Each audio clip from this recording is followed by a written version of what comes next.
Hey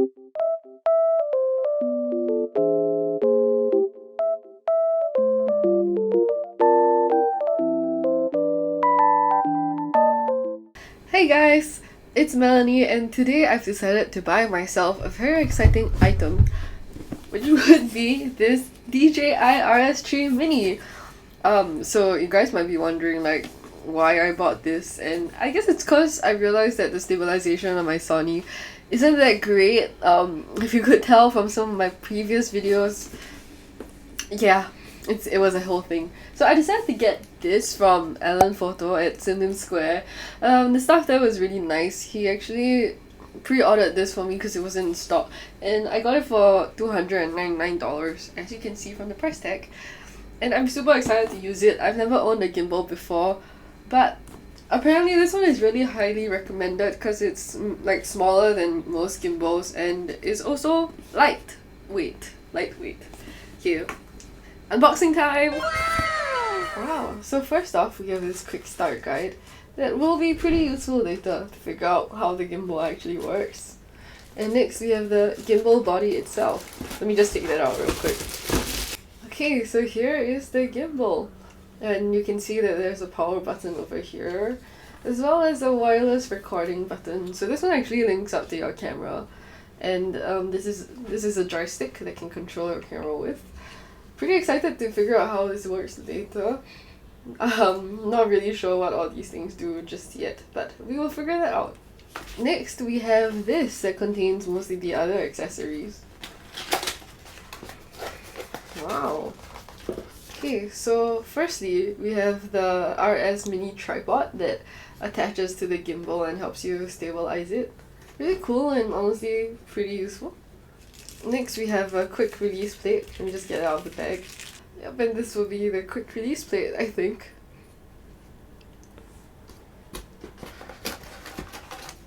And we also have a screw kit, just in case we lose any of our screws.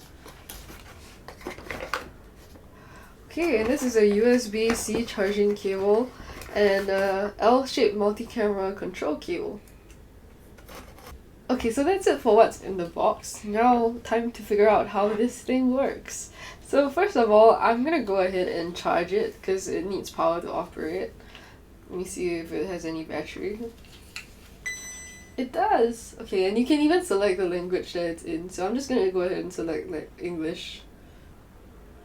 Wow, and okay, you can actually tap the QR code to scan it and pair it with your device. So I'm gonna go ahead and do that.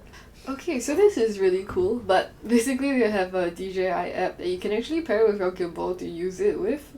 I think, if I'm not wrong, you can control it with your smartphone, which is honestly really useful, especially when you're outside and you don't want to be using the joystick. Okay, so now we have unboxed the gimbal. I haven't mounted the camera yet because I'm still using it to record this part, so I'm just going to talk about it for a little bit. Basically, the cool thing about this gimbal is that it's touchscreen. Like, look at that. And you can actually control it through the mobile app that DJI has, and on it there's a bunch of useful tutorials about how to use this thing. And honestly, carrying it is pretty light. I think the gimbal itself is 795 grams, but if you attach the tripod attachment, it becomes 923 grams. So to attach it, it's pretty simple. You just screw it on here. I'm not going to do that right now because I'm still going to talk about the other parts of it. But yeah. And the battery life itself is actually pretty strong. It lasts for about 10 hours once you charge it for a full charge, which takes about 2.5 hours. Pretty cool, and it's a USB-C charging port too. So that's really useful because most things are USB-C now, right? Like your phone, your computers, everything.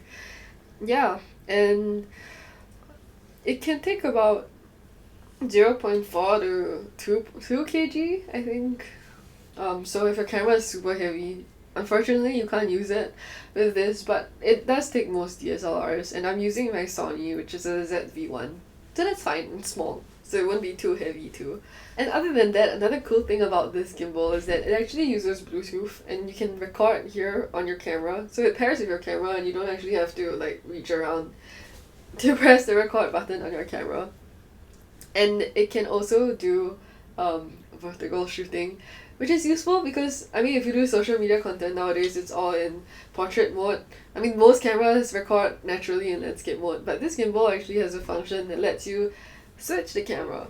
For all of you tech geeks out there, the details are that it can pan 360 degrees, which means it turns around fully, because that's what 360 degrees means, right? And it can roll 335 degrees and tilt 120 degrees. So that's pretty much all the motion that you would want a gimbal to do for you, which is cool. So anyway, I'm gonna go and test this out. I'm gonna actually put my camera on top of it, and the quality is gonna drop because I'm gonna have to film myself using it with my phone. I don't have two cameras, so yeah. Okay, now let's test the gimbal. Here, we're using it to do basic tracking movements of the camera, and you can see how it works in motion.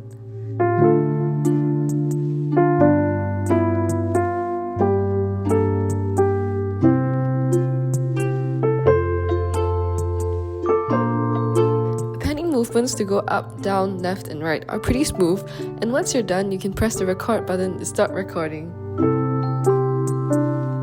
Next, you can also use the roller wheel to zoom in or out. Pretty handy. Now, to show you one of my favorite features, the 3D Roll 360 function. Basically, this lets you shoot epic spinning videos really easily.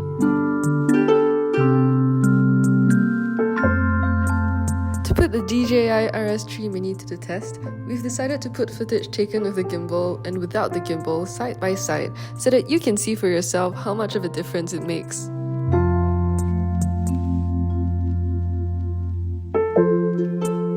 Notice how much smoother it is when you're walking or running.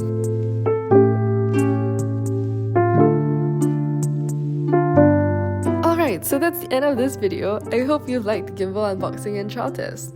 If you have any comments or things you'd like to share about, please feel free to comment down below on what your thoughts are. As usual, don't forget to like and subscribe.